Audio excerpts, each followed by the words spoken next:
গুরু পূর্ণিমার দিন গুরু পূজা উপলক্ষে গিয়েছিলাম বহরমপুরে।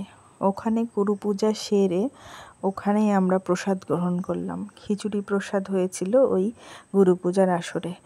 তো ওই পূজা সেরে আমরা ওখানেই পরিচয় হলো এক ভদ্রলোক ও ভদ্রমহিলার সাথে। তো তাদের বাড়ির পাশেই নাকি আমার বাবার মাস্টারমশাইয়ের বাড়ি। তো সেই বাড়িতে তারা নিয়ে গেলেন এবং আমরা ওখানে গেলাম।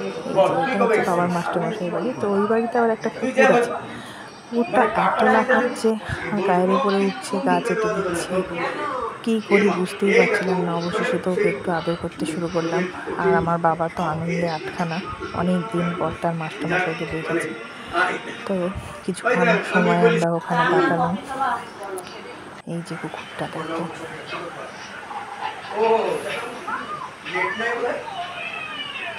একটু গায়ে হাত টাত পুড়িয়ে দিয়ে সবাই একসঙ্গে ছবি টবি তুললাম। ছবি তোলা হলে পরে কিছুক্ষণ ওখানে সময় কাটিয়ে আমরা ছিলাম আমার এক কলিগ মানসীদি, ওনার বাড়িতে রাত্রে এলাম।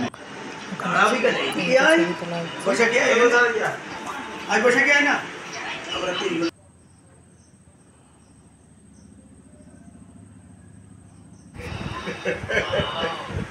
সেই ভয় এখনো আছে। তো ওখান থেকে রাত্রেই চলে আসার পর মানসীদির বাড়িতে ছিলাম। আর এই তেষট্টির মাঠে আমার বাবার মামার বাড়ি এটা। বাবা এটা ছবি তুলছিল। তারপর আমরা বেরিয়ে এসে আমার পিসির বাড়ি এলাম। ওখানে কিছু খাওয়া দাওয়া করে তারপর আমরা কেন কলেজে একটা সেমিনারে অ্যাটেন্ড করলাম।